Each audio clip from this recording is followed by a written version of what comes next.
أعوذ بالله من الشيطان الرجيم. بسم الله الرحمن الرحيم. الحمد لله رب العالمين، والصلاة والسلام على رسول الله محمد بن عبد الله. اللهم صل وسلم عليه وعلى آله وأصحابه أجمعين وبعد. السلام عليكم wapendwa wanamizani popote mlipo.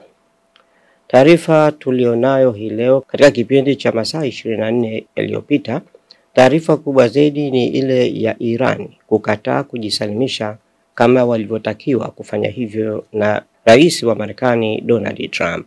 Taarifa nyingine ni kuwa Iran sasa imetangaza itaanza kufanya mashambulio yake kila mahala palipo na maslaha yoyote yale ya Israel.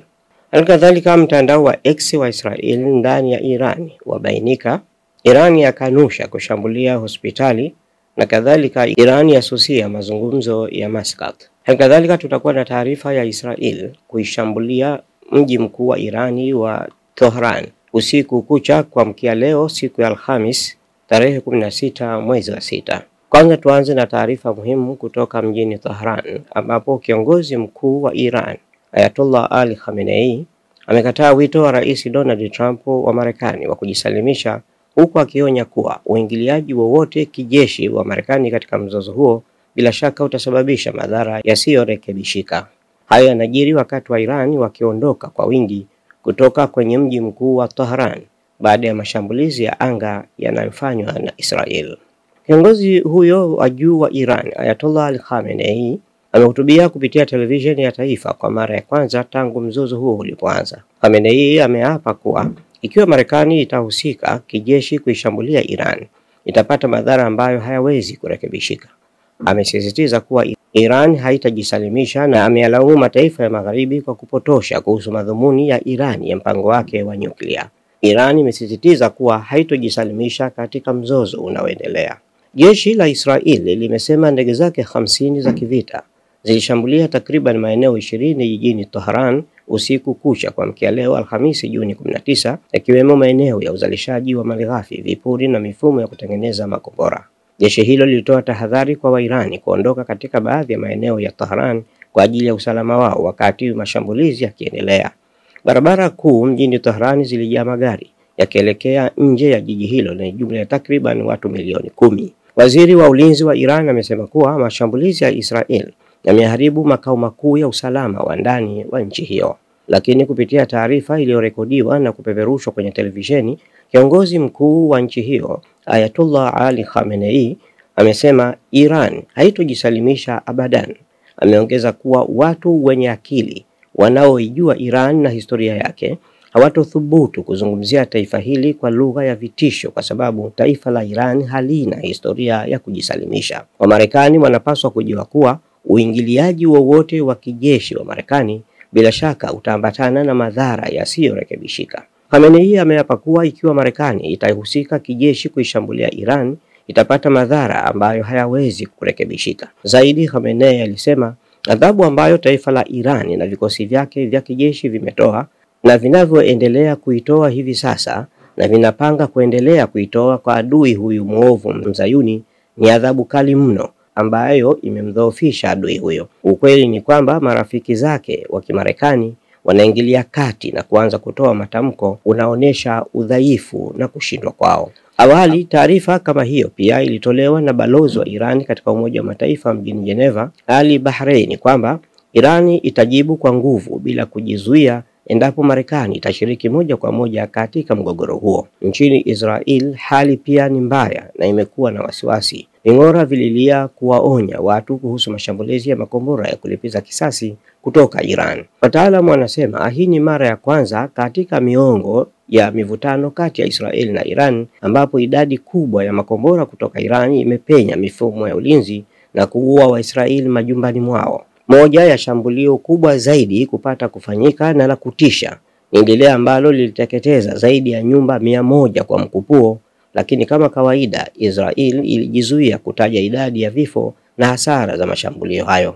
Tangu Ijumaa Juni 13, Israel ilipoanza uchokozi kwa kuishambulia Iran imefyatua takriban makombora 400 kuelekea Israel, ambayo mengi ya makombora hayo yamepenya ulinzi wa anga na kuua watu 24, wote wakiwa raia kwa mujibu wa mamlaka za Israel.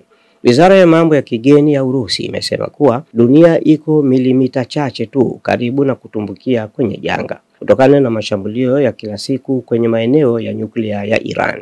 Waziri wa mambo ya kigeni wa Ujerumani ametoa wito kwa viongozi wa Iran kutoa hakikisho la kweli kuwa hawatengenezi silaha za nyuklia na waonyeshe utayari wa kutafuta suluhisho kwa njia ya mazungumzo. Hofu ya uwezekano wa Trump kuingiza majeshi moja kwa moja kwenye mzozo huo umezidi kuongezeka tangu alipotoka kwenye mkutano wa kilele wa nchi 7 wa tajiri G7 na kukutana na maafisa wake wa usalama huko Washington siku ya Jumanne Juni 17. Hadi sasa maafisa wa Iran wameripoti takriban vifo vya watu 224 kutokana na mashambulizi ya Israel, wengi wao wakiwa raia, ingawa idadi hiyo haijasahihishwa kwa siku kadhaa hadi sasa. Taifa la Israel ambalo toka lilipoanzishwa mnamo mwaka 1948 kwa kupora ardhi ya Palestina ilikuwa bado haijashuhudia kichapo ambacho Iran imekifanya, ikiwa ni pamoja na kuipiga mikoa yote ya taifa hilo la Kizayuni na kusababisha hasara kubwa ambayo hata hivyo Israel imezuia mtu yeyote kuonekana akipiga picha, iwe ni ya video au picha kawaida, kwa aibu ukilinganisha na namna ilivyokuwa ikijigamba kuwa haiwezi kuchambuliwa. Jeshi la Israeli limesema ndege zake 50 za kivita zilishambulia takriban maeneo 20 mjini Teherani usiku kucha, yakiwemo maeneo ya uzalishaji mali ghafi, vipuri na mifumo ya kutengeneza makombora.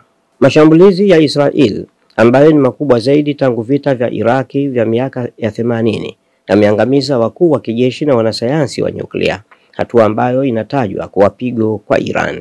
Kulingana na tovuti ya habari za Iran, mapema siku ya Jumatano Juni 18, Israeli likishambulia chuo kikuu cha walinzi wa mapinduzi ya Iran mashariki mwa nchi hiyo na kituo cha makombora cha Hojir karibu na Tehran. Mnamo Jumanne Juni 16, Rais wa Marekani Donald Trump alitaka Iran kujisalimisha bila masharti. Awali taarifa kama hiyo pia ilitolewa na balozi wa Iran katika Umoja wa Mataifa mjini Geneva, Ali Bahraini, kwamba Iran itajibu kwa nguvu bila kujizuia endapo Marekani itashiriki moja kwa moja katika mgogoro huo. Jeshi la Iran limesema sasa halitachagua tena maeneo ya kushambulia isipokuwa litalenga maslahi yoyote ya Israel. Meja Jenerali Abdurrahim Musavi, mwenyekiti wa wanadhimu wa majeshi ya ulinzi ya Iran, amesema mashambulizi ya majeshi yake kwa Israel yataendelea kadiri Israel itakavyoendelea kuishambulia Iran. Kwa msaada wa Mwenyezi Mungu, tutashambulia maslahi yoyote ya wavamizi wa Kizayuni na hatutakuwa tena na uchaguzi, amesema kamanda huyo wa ngazi za juu wa kijeshi alipotembelea moja ya vituo vya vikosi vya ulinzi vya anga vya jeshi la ulinzi wa mapinduzi ya Kiislamu la Iran. Amewapongeza wapiganaji wa kikosi hicho kwa morali na utayari wao katika kukabiliana na wavamizi wa Kizayuni.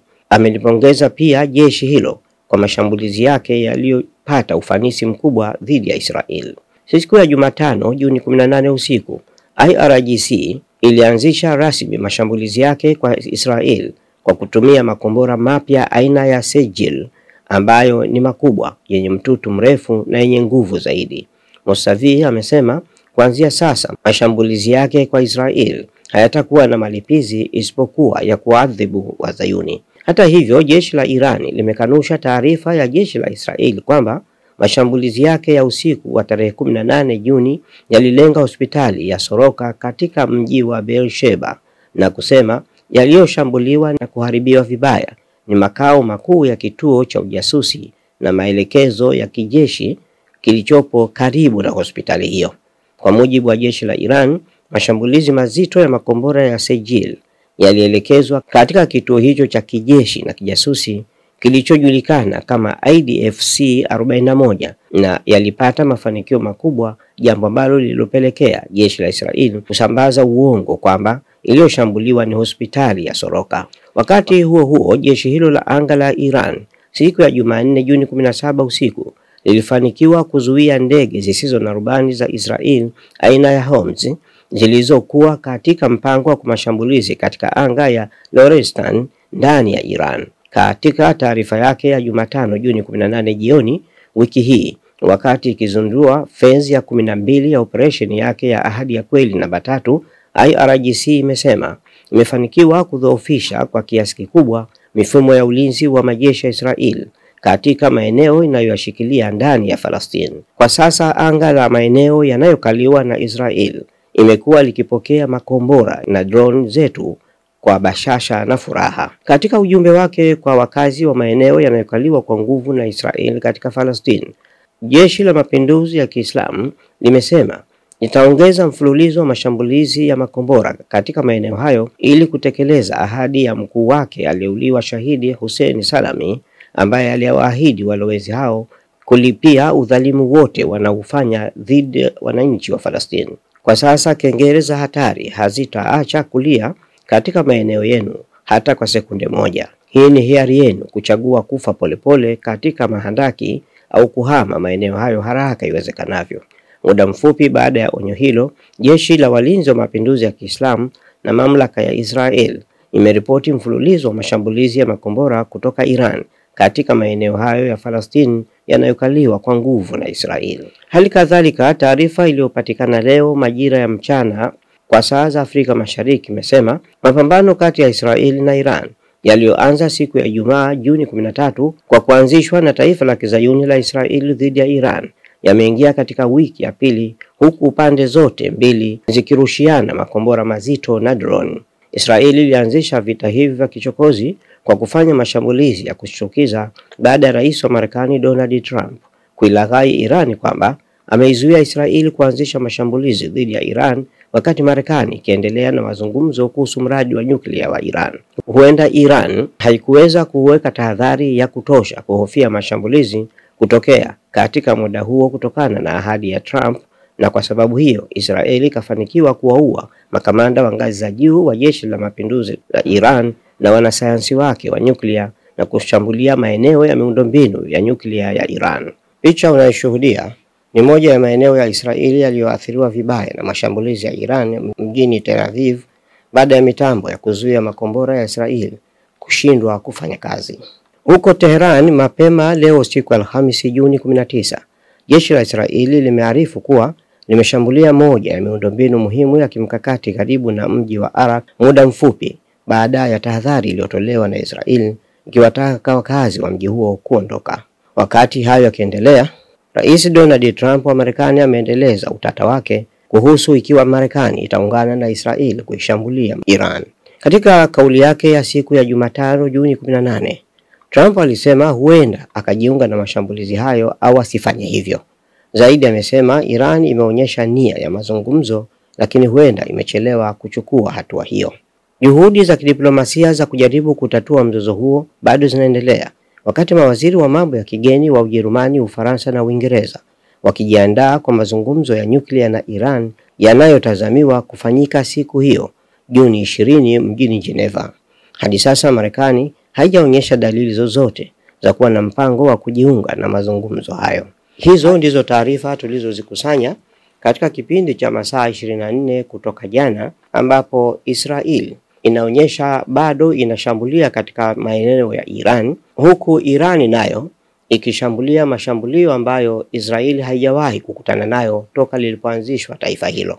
Iran imeweza kushambulia maeneo yote ya Israeli na kila mkoa na kuacha hasara kubwa, huku serikali ya Israeli ikiwaondoa watu katika maeneo mbalimbali na kuhamishia maeneo ambayo inahisi kuwa ni salama. Tayari watu zaidi ya 3,000 wamekushaondolewa katika baadhi ya maeneo ambayo wana wasiwasi kuwa huenda Irani ikashambulia. Tuzidi kumuomba Mwenyezi Mungu ajalie kuipa ushindi Iran, na msimamo wetu ni kuiunga mkono Iran ambayo imechokozwa Juni 13, siku ambayo Israeli ilianza kuishambulia Iran. Kwa mujibu wa Uislamu, Mwenyezi Mungu amesema katika Qur'ani tukufu kwamba udhina lilladhina yuqataluna biannahum dhulimu wa inna Allaha ala nasrihim laqadir. Wale wanaopigwa au kushambuliwa wameruhusiwa kupigana na kwamba Mwenyezi Mungu ndiyo mwenye uwezo wa kuweza kuwasaidia, na msaada uliotajwa hapa ni kuwapa ushindi. Tuna matumaini makubwa sana kuwa Iran itaibuka mshindi katika vita baina yake na Marekani. Uhakika ni kuwa Iran haipigani na Israel. Israel nyuma yake kuna Marekani ambayo ni dhahiri inajionyesha, na hata rais wa Marekani ameshatangaza wazi kwamba silaha ilizonazo Marekani zote wanazo Israeli wamepewa, na wanao usahihi mkubwa wa kutumia silaha hizo. Baada ya Marekani kuna Ujerumani, kuna Ufaransa, kuna Uingereza, zote zinashiriki kwa ukamilifu kupambana na Iran. Wakati Iran hadi sasa inasimama peke yake na bado imeweza kufanya mashambulizi ambayo Waisraeli hawaamini macho yao, kwa sababu magofu yanayoonekana leo katika Israeli na hasa katika Tel Aviv ndio yale ambayo tulikuwa tukiona katika eneo la Gaza ambalo Israeli ililishambulia huku ikipambana na watu ambao hawana silaha, ni wanyonge, na kwa zaidi ya mwaka mmoja na nusu bado Israeli imeshindwa kuwashinda watu wa Gaza ambao hawana msaada wowote na wamezingirwa kama wako jela. Israeli si chochote si lolote inapokuwa Marekani haipo nyuma yake. Kama ni Israeli peke yake haiwezi kupambana hata na watu wa Gaza peke yao. Endapo Gaza ingekuwa na mpaka wa kuingiza silaha, Israeli hadi sasa ingekuwa imekwisha malizika bila kuwa na msaada kutoka Marekani, na huku ikiwa imewafungia katika jela watu wa Gaza. Tusisahau kusoma suratul Fil na suratul Lahabi na kumwomba Mwenyezi Mungu kila tunapomaliza sura hizo, iwe ni mara 3, mara 7, 11, 21, 41, kumwomba Mwenyezi Mungu awape ila kuwashughulisha wale wanaopanga kuishambulia Iran na kuangusha utawala wa Kiislamu na kuitokomeza Falastini iondoke katika ramani ya ulimwengu. Yale wanayokusudia Mwenyezi Mungu awapelekee wao wenyewe, wapate adhabu na wapate kusambaratika, umoja wao uvunjike, na ili wa Falastini waweze kuishi kwa pamoja, waishi kwa raha na furaha katika nchi yao, na Baitul Muqaddas katika mji mtukufu wa Jerusalem, Masjidul Aqsa iwe ni huru kwa Waislamu kutoka maeneo yote duniani kuweza kuzuru msikiti huo na kuswali ndani yake, kama ilivyo katika hadithi ambazo Mtume Muhammad sallallahu alayhi wa alihi wasallam amehusia kwa Waislamu kwenda kuswali japo rakaa 2 katika msikiti wa Masjidul Aqsa. Lakini haiwezekani kwa sasa kwa sababu Mazayuni wameushikilia msikiti huo, wakiua watu ndani ya msikiti na kumwaga damu, wakiingia na uchafu wao ndani ya msikiti huo na kuunajisi na kuwashambulia Waislamu kila wanapotaka kufanya ibada ndani ya msikiti huo. Tafadhali, kama wewe ni Muislamu, kithirisha kufanya ibada, na kadhalika usisahau kuomba dua kila siku iwayo, kuiombea Iran lakini vile vile kuiombea Falastini, na uombe amani na salama kwa watu wa Iran dhidi ya mashambulio ya watu wa Israel. Wassalamu alaikum warahmatullahi wabarakatuh. Usisahau kulike, kushare, kucomment na kusubscribe Mizani Online TV ili uendelee kupata mfululizo wa vipindi vijavyo.